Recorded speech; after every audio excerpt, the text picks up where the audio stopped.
Bueno, muchas gracias por la invitación a conversar en estos diálogos del presente. En sostenibilidad, ¿no es cierto? Se me ha invitado a exponer sobre justicia y la manera en cómo la justicia contribuye a tener un sistema finalmente que sea más sostenible y que el sostén de todo el resto del sistema. Me presento, mi nombre es Carlos Gajardo, yo soy abogado de la Universidad de Chile, soy curicano de nacimiento y de educación en los primeros años, luego estudié en Santiago y me avecindé más acá, en la Universidad de Chile. En mi trayectoria profesional, mi primer trabajo relevante fue en el Consejo de Defensa del Estado, donde fui procurador primero como estudiante y luego abogado, hasta que el año 2001 postulé a la naciente reforma procesal penal. Fui designado fiscal en la región del Maule, que era mi región, primero en la comuna de Molina y luego en la comuna de Curicó, durante 3 años, hasta el año 2005, donde comienzo a ejercer en la Fiscalía Regional Oriente, en las fiscalías locales de Ñuñoa y Providencia.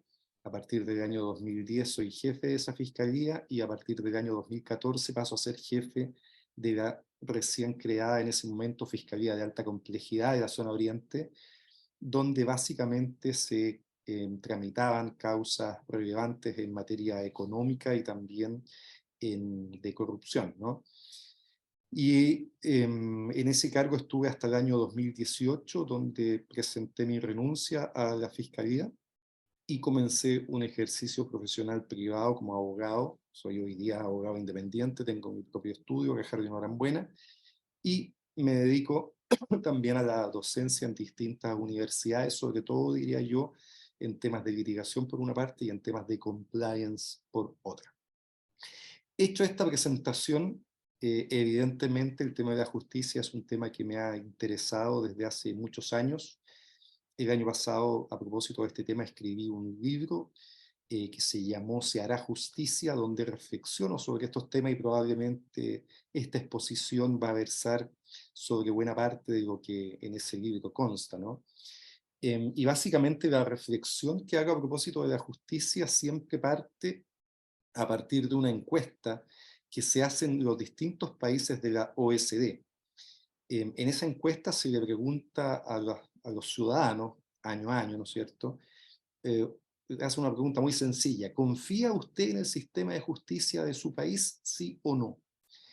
Y contrario a lo que pensaba yo antes de conocer esta encuesta, donde me imaginaba que efectivamente los niveles de aceptación, de confianza no eran tan altos, pero me pensaba que eran semejantes a los de otros países, tuve una gran sorpresa cuando descubrí que nuestros niveles de confianza en el sistema de justicia son muy inferiores al del grueso de los países de la OECD. Estábamos en el último lugar de esa encuesta, pero además bajos comparados a otros países de América Latina. En general, los países donde más se confía en el sistema de justicia son, diría yo, países de Europa del Norte, ¿no? Países como Finlandia, Dinamarca, Suecia, donde el índice llega casi al 80%, es extraordinariamente alto. En la Europa más mediterránea, el promedio está en el 55, ese es el promedio de la OECD, ahí están países como Francia, un poco más abajo España. Cuando uno viene a América Latina, este número empieza a descender, pero aún son superiores a Chile, y aparecen en ese listado países como Brasil con 40 y algo, Colombia con 30 y algo, México con 30 y algo, Perú con 20 y algo, y después de todos esos países latinoamericanos incluso aparece Chile con un índice de confianza cercano al 15% en los últimos estudios que al menos yo he conocido, que son del año 2016, el penúltimo, y 2020, el último.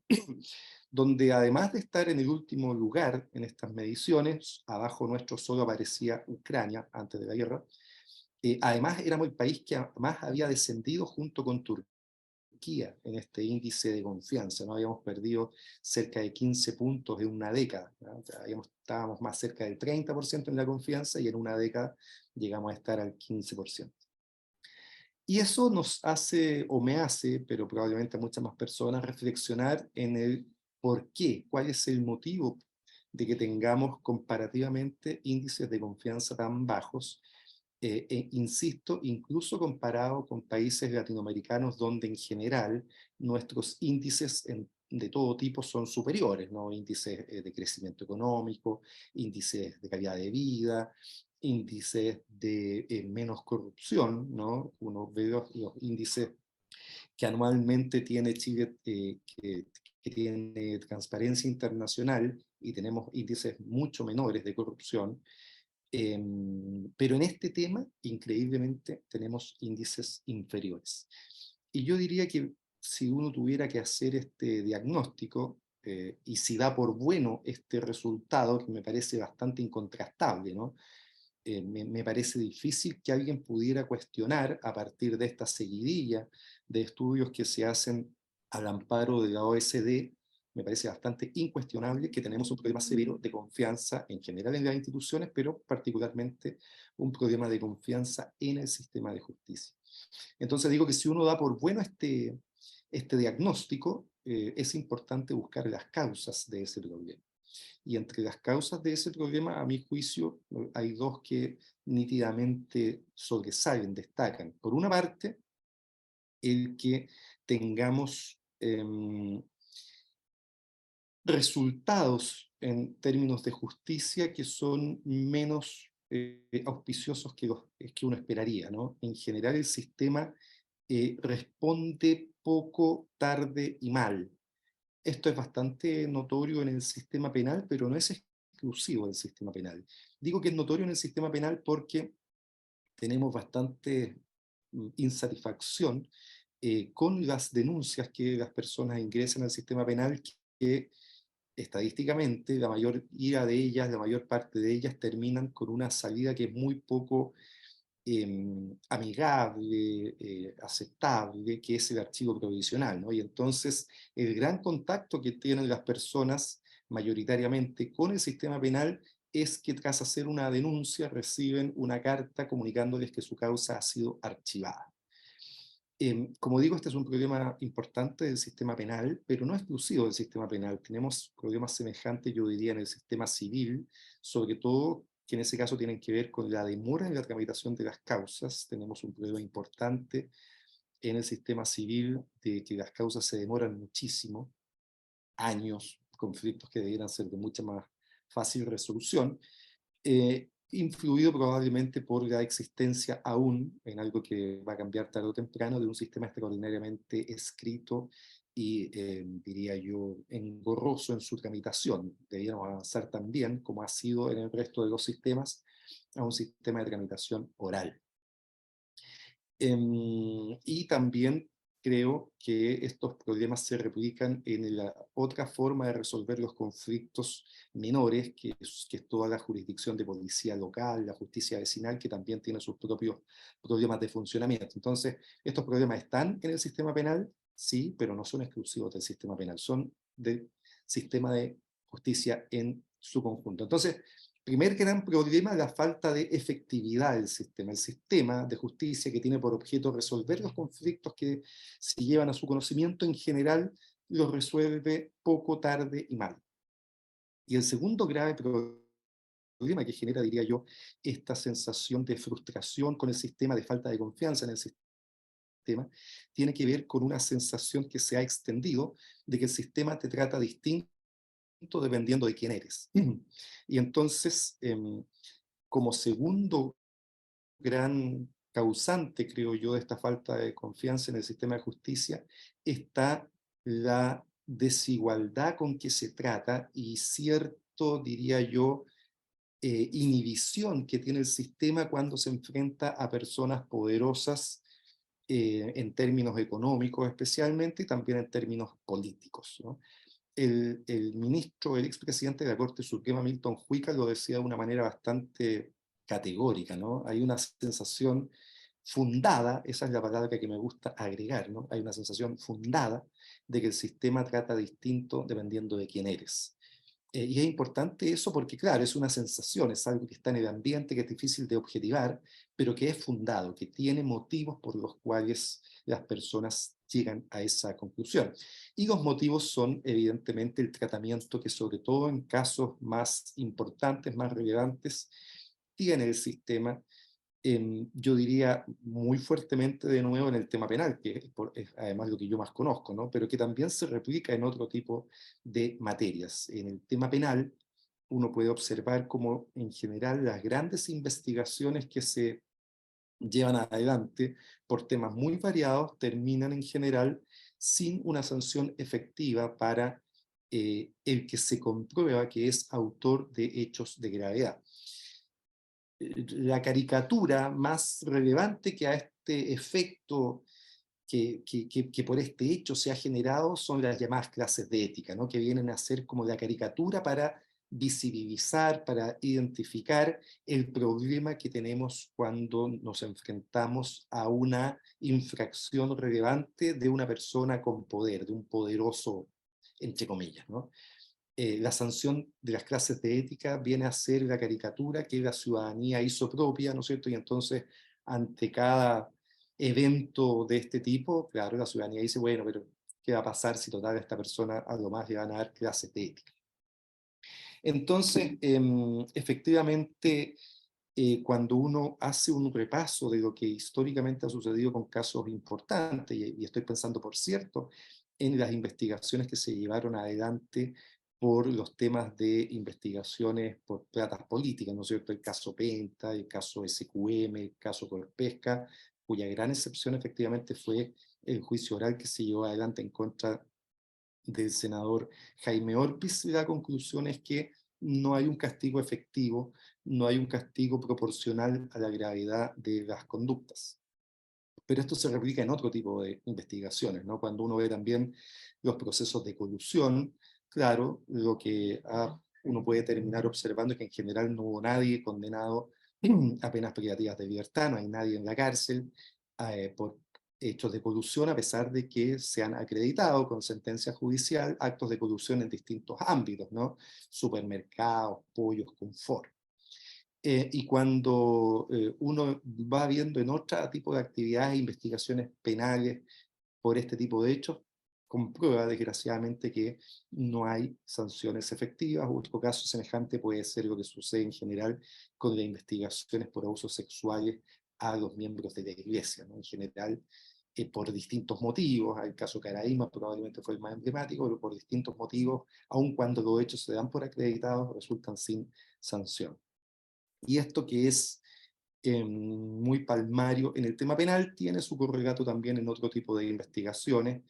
En general, cuando hay sanciones, por ejemplo, importantes en materia de protección al consumidor, por ejemplo, también se aplican sanciones, pero que no guardan relación con la gravedad del daño que se provocan, de tal manera que incluso muchas veces, si uno sacara la cuenta, ¿no es cierto?, termina siendo más conveniente cometer la infracción y la irregularidad, pagar la multa que se puede haber establecido, pero el delta sigue siendo beneficioso para la actividad en general en un mercado económico, además, que nuestro país lo tiene bastante concentrado. Dicho eso, la siguiente pata, creo yo, es decir, bueno, pero ¿cómo esto podemos solucionarlo? ¿Qué mecanismos veo yo que puedan permitir que tengamos efectivamente un sistema de justicia que genere en la ciudadanía mayores niveles de confianza? Por cierto, no hay en esto una bala de plata, no hay una pócima milagrosa que uno aplique.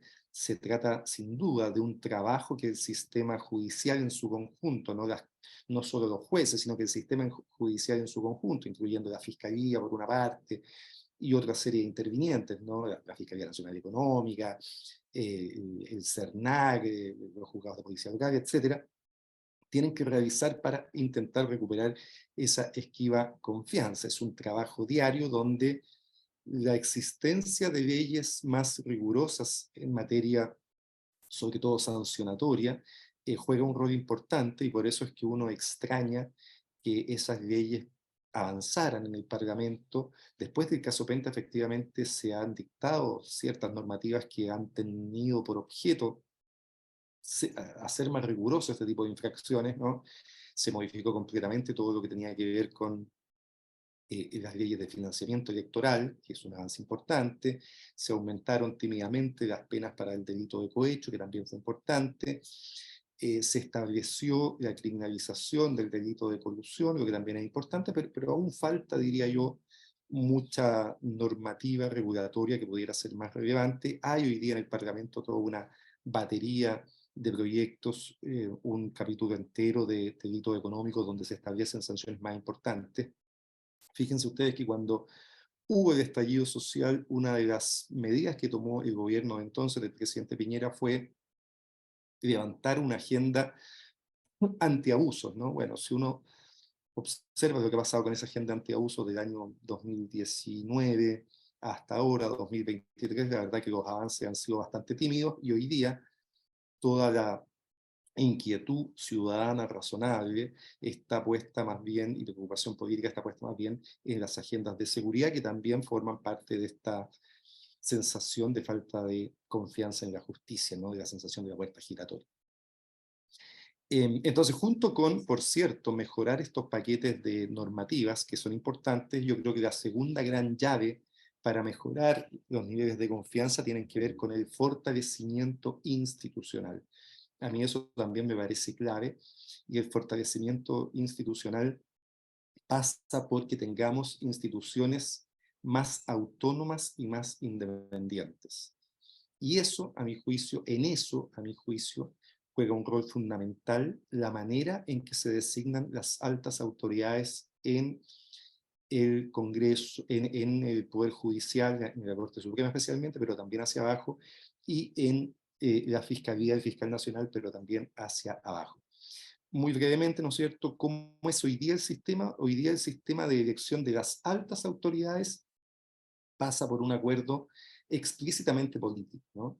El nombramiento de las altas autoridades, tanto en la Corte Suprema como en la Fiscalía Nacional, pasa por obtener, después de un proceso previo, una aprobación en el Parlamento, en el Senado, de los 2/3 de los senadores en ejercicio.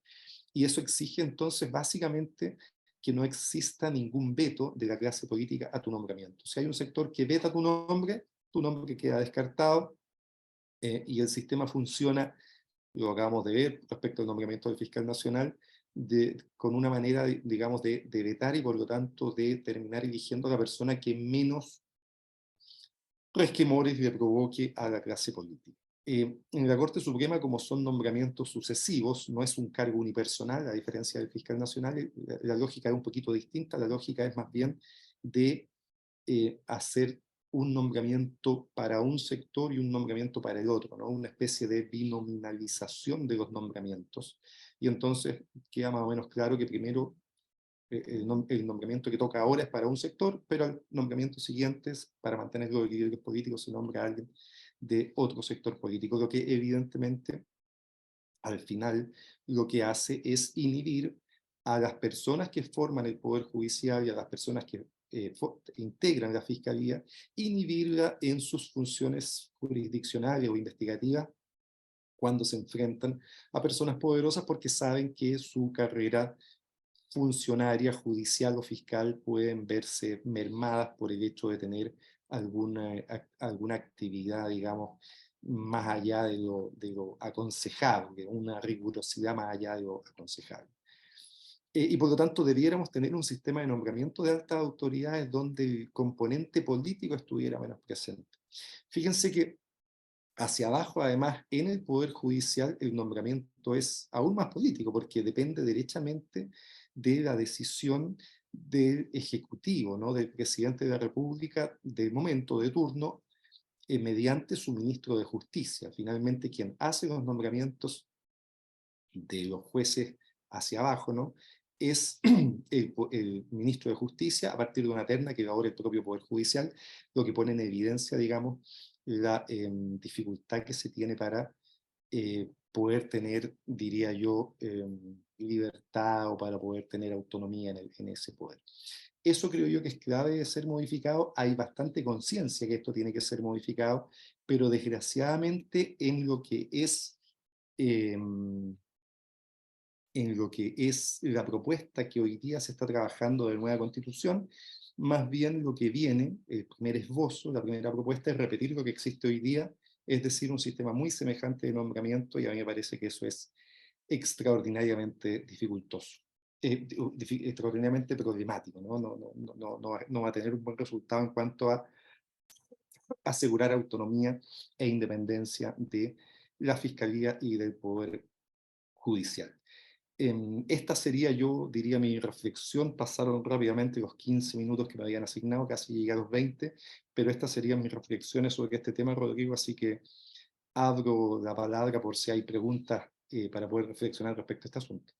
Sí, muchas gracias, Carlos. Yo creo que ha sido una panorámica y no tan panorámica impresionante y la verdad que yo creo que bastante irrefutable respecto a algo tan esencial como la confianza de los ciudadanos en nuestra justicia y también por ende en el resto de las instituciones del Estado, ¿no? Yo creo que también las fórmulas que tú das, como por ejemplo una mayor despolitización de ciertos cargos, etcétera, etcétera, me parecen que por lo menos a mí particularmente me representan completamente y concuerdo en gran medida con ello. Yo tengo una pregunta antes de ver si hay más gente del público que quiera aprovechar la oportunidad. Imagínense, estamos aquí con Calga Jargo, para nosotros un gran honor. Eh, el tema de CERNAC, ¿sabes? Hay, por ejemplo, países como Alemania en donde aquellos servicios, yo creo que hasta que tienen como las resoluciones de ellos son vinculantes, es decir, no es solamente como a nivel de recomendación y todo eso. ¿Tú crees que hay alguna chance en nuestro país que un elemento como tan importante dentro del engranaje del Estado y entre como defensor de los consumidores que somos nosotros, pueden existir algún cambio un poco más sustantivo? ¿Hacia dónde deberían ir los tiros? Esa sería mi pregunta. Mira, es muy importante. Yo creo que efectivamente en una sociedad como la que tenemos, donde el consumidor es alguien tan importante, su defensa debiera estar mucho más potente. En su momento hubo un proyecto para tener un CERNAC más poderoso, y fíjate que fue justamente el Tribunal Constitucional el que le quitó atribuciones, justamente entendiendo que parte de esas atribuciones violaban la Constitución por ser más jurisdiccionales que administrativas. En lo que a mí me parece que, por cierto, fue un error, porque terminamos con un CERNAC con bastantes pocos dientes y un CERNAC mucho más conciliador, que intenta llegar a acuerdos, pero que si no hay acuerdos todo termina yéndose a los tribunales de justicia, donde, lo que comentábamos recién, la lentitud de los procesos hace que las decisiones y las soluciones se demoren mucho tiempo. Y esto es especialmente complejo en ese tipo de materias donde no hay víctimas definidas, ¿no es cierto? Donde hay grandes grupos de personas que tienen un problemilla menor, pero que multiplicado por 1 millón de consumidores, por cierto, genera un gran negocio. Entonces, claro, yo creo que necesitamos tener una institución ahí también más poderosa, un león con más dientes, ¿no es cierto?, que pueda efectivamente defender a los consumidores, que genere cierto temor en las partes, y que no sea visto simplemente como una especie de conciliador que si no llega a acuerdo no pasa nada porque terminamos en los tribunales de justicia. Necesitaríamos tener también ahí instituciones más fuertes que pudieran representar de manera más robusta el interés de los consumidores. Hay mucha información que el CERNAC puede tener que después tiene relevancia en otros procesos, ¿no? Hay que recordar, por ejemplo, que el caso La Polar parte con un tema básicamente de protección al consumidor.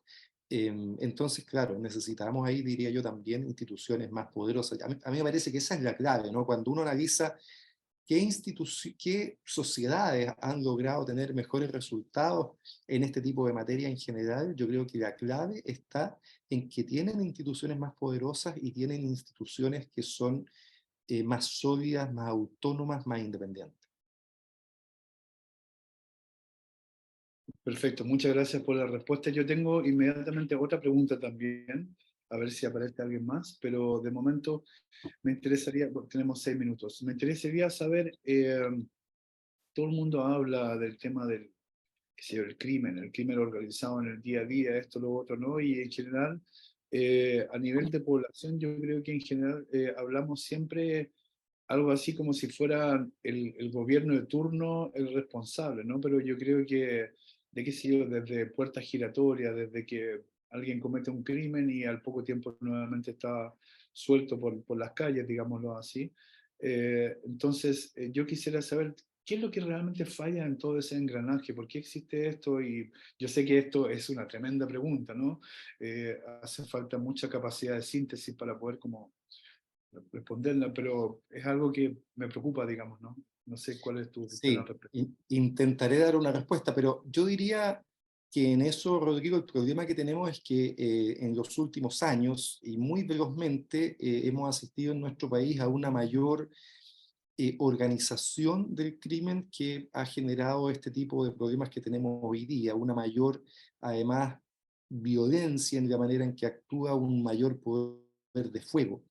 La forma más clara en que uno mide que esto es algo efectivo y no solamente una sensación ciudadana impulsada por los noticiarios, ¿no es cierto?, tiene que ver con el número de homicidios que se cometen en el país.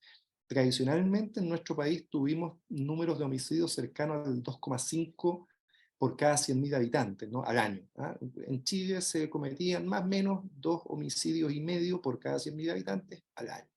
Uno hace la multiplicación y eso nos da el número de homicidios anuales, que eran cifras abordables, muy superiores a las de América Latina, mucho mejores y bastante semejantes a las de Europa, peores que las de Europa, pero semejantes, mejores que las de Estados Unidos. De un tiempo a esta parte, eso comenzó a cambiar notablemente. Aumentaron los homicidios con armas de fuego, ¿no? Versus la situación previa que teníamos en que básicamente los homicidios eran en riña y por lo tanto con más arma blanca. Teníamos con armas de fuego, por supuesto, pero en número mucho menor. Y otra gran diferencia es que aumenta la diferencia en cuanto al conocimiento que se tenía del imputado y la víctima, del homicida con la víctima, ¿no? En los tiempos pretéritos de años atrás, víctima e imputado generalmente eran conocidos entre sí. Entonces la causa del accidente era alguna rencilla que tenían que terminaba de esa forma desgraciada. Hoy día la diferencia es que víctima e imputado son mucho más desconocidos entre sí y eso genera una diferencia investigativa. Es más difícil determinar quién causó un homicidio porque ya no basta con investigar al círculo cercano de la víctima, sino que tienes que hacer otro tipo de investigaciones mucho más complejas. Eso es una muestra notable de que ha aumentado efectivamente el crimen organizado. Hoy día nuestro país está teniendo más o menos 4,5 homicidios cada 100.000 habitantes y con una pendiente hacia arriba.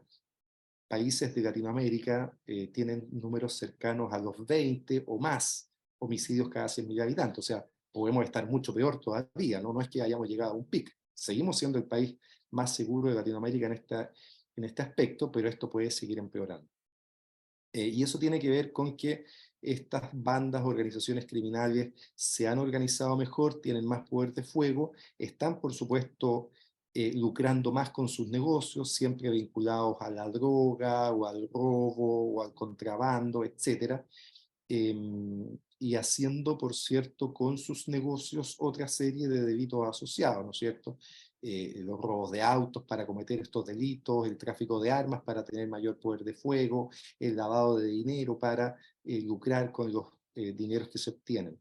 Solución para esto, bueno, de nuevo, no hay una bala de plata, pero hay varias partes donde uno tendría que poner acento. Hay un problema, por cierto, con la inmigración descontrolada que tenemos, todo lo que se puede hacer por recuperar el control, sobre todo de la frontera norte de nuestro país, sobre todo la frontera entre Chile y Bolivia, que son 800 kilómetros con muchos pasos no habilitados, por donde entra mucho inmigrante ilegal, es bienvenido que se haga todo lo que se puede hacer para disminuir el poder de fuego y por lo tanto para combatir el tráfico de armas, bienvenido que se haga, todo lo que tenga que ver con aumentar las capacidades, la capacitación de las policías, de la fiscalía, bienvenido que se haga, todo lo que tenga que ver con favorecer la investigación del destino de los fondos, de los dineros, del lavado de activos, por eso es importante ahí las facultades que tenga la unidad de análisis financiero, poder seguir con tener mayor facilidad para levantar el secreto bancario, etcétera, también es importante, etcétera.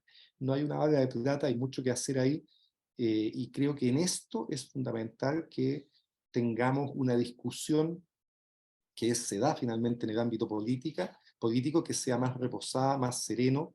Creo efectivamente que todo esto, este show que se da endilgándose responsabilidades, no contribuye en lo absoluto en tener mejores soluciones para un problema que es muy acuciante. Ujú. Perfecto, muchas gracias por la respuesta tan redonda. Y bueno, efectivamente yo creo que la sensación es esa, ¿no? Nos estamos enfrentando a una especie de holding muy bien organizado también. Yo creo que ya no es un crimen organizado, no organizado, digamos. Yo creo que hay movimientos, pero todo eso obviamente queda en manos del Estado, ¿no? Para poder combatirlo, porque no es responsabilidad nuestra como ciudadanos, ¿no? Así que bueno, muchas gracias, Carlos. Agradecemos muchísimo tu intervención. Como te digo, este material luego lo vamos a reeditar y poner logos. Si quieres mandar también de Norambuena y Cajardo Abogados un logo, encantado lo ponemos. Eh, Muchísimas gracias y un muy buen fin de semana, Carlos. Gracias a ustedes por la invitación, Rodrigo, y éxito con esta importante iniciativa. Que estén muy bien. Muchas gracias. Hasta luego.